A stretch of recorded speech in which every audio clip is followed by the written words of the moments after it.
Hey there, everybody. Thank you so much for joining me for another installment of There You Go with Bryan. I've got the Pacific Ocean right out there, and it was just 2 years ago that I came to Hearst Castle on the Pacific Coast Highway in San Simeon, and couldn't get in because they were closed, but I promised you I would come back, and I'm keeping my promise today.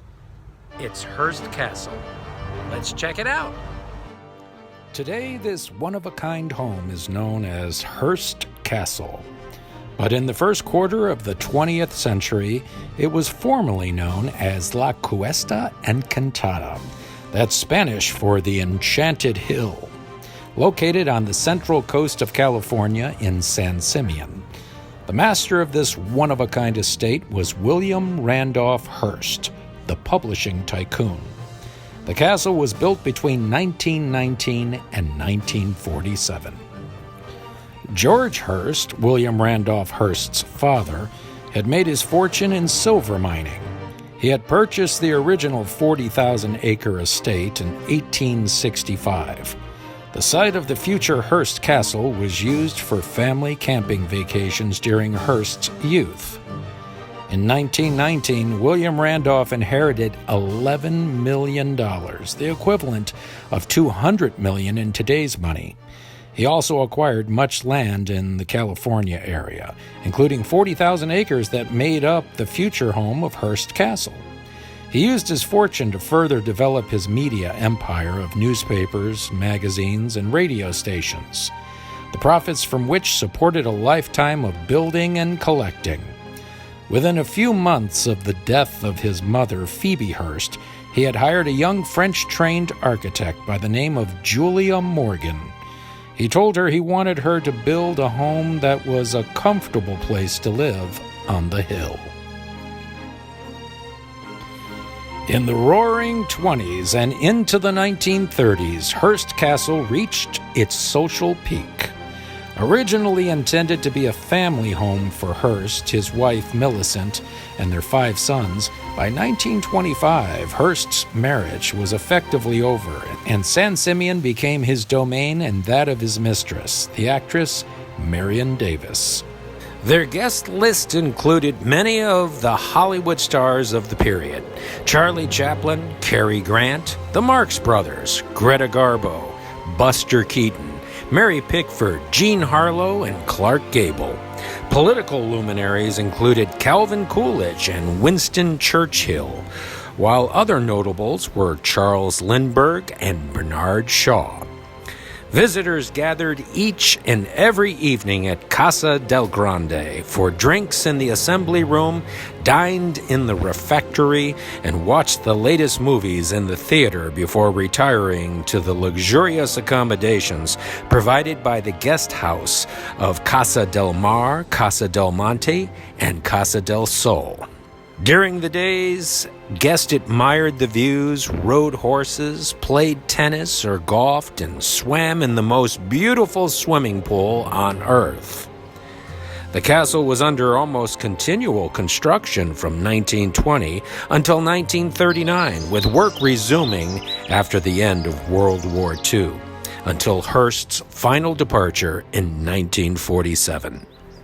A busy team of 10 state park employees, 1 retired, and 10 dedicated volunteers take care of the landscaping of the gardens at Hearst Castle. The sprawling San Simeon estate includes trees, palms, shrubs, hedges, vines, climbing plants, water plants, and orchids. Water comes from the Hearst Ranch Reservoir, fed by gravity onto the estate. There are also drought-resistant plants and flowering shrubs, which need little care or maintenance. Varieties growing at Hearst Castle include citrus, persimmon, quince, pomegranate, oleander, and rock rose. The most common used plants in Hearst Castle gardens are roses, which is no surprise since William Randolph Hearst loved roses. Hearst encouraged the planting of drought-resistant, old-fashioned, familiar varieties. He especially loved climbing roses. But there are about 800 variety of roses at Hearst Castle. Each garden bed is filled with, as William Randolph Hearst coined the phrase, a profusion and confusion of blooms. The William Randolph Hearst Castle was extraordinarily large, especially for its time. There were 115 rooms, including the refectory, the billiard room, the theater, library, Gothic study, beauty salon, the butler's pantry, the kitchen,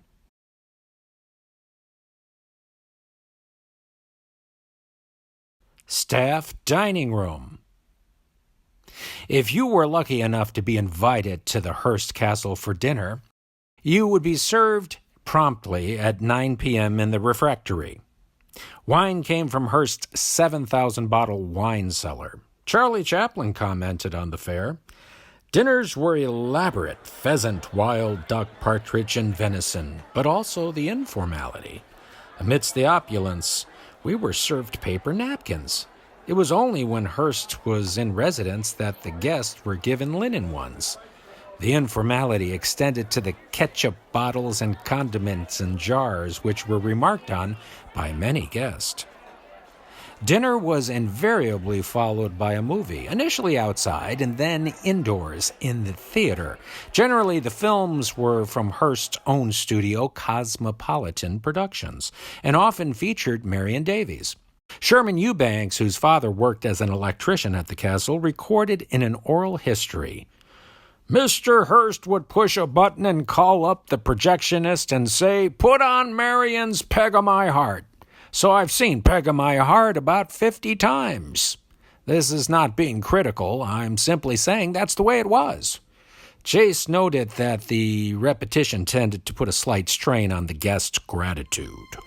Not only did Hearst have the world's most beautiful outdoor swimming pool, but he also had a breathtaking indoor pool as well. It was built between 1927 and 1934 and can be compared to an ancient Roman bath. The pool, like the baths, is located indoors. Its water was heated as a tepidarium. However, in Hearst Complex, there were no hot or cold baths, as there were in ancient complexes. The Roman pool complex was designed to contain an exercise room, sweat baths, a handball court, and dressing rooms. The Roman pool is decorated from ceiling to floor with 1-inch square mosaic tiles.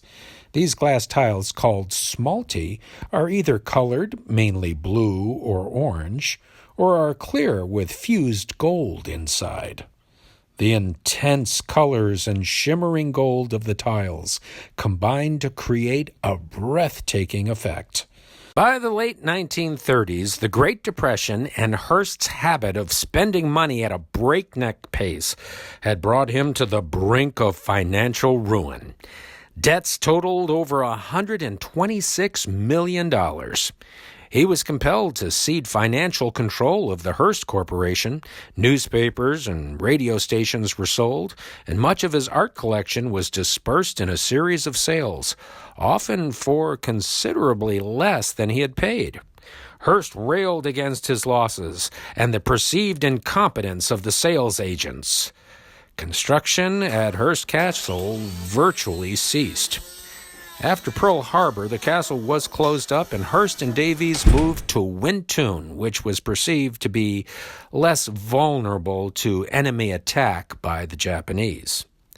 However, they did return in 1945 at the end of the war, and construction on a limited scale recommenced, finally ending in 1947 in early May of that year. With his health declining, Hearst and Davies left the castle for the last time. The pair settled in at 1007 North Beverly Drive in Beverly Hills, California, where Hearst died in 1951.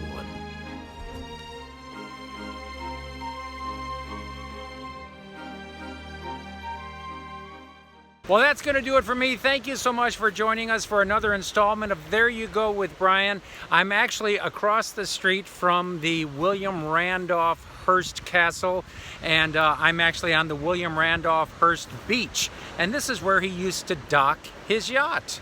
And you can come on over here. They're doing tours all the time. They've got like 8 different tours, and I'm sure you'll find one that you like. It's beautiful here by the beach, so come on out and check it out. Till next time, I'm Bryan, and I'll see you on There You Go with Bryan. Bye-bye. Something old, something new, something for me, something for you. It's a big, big world. Let's check it out.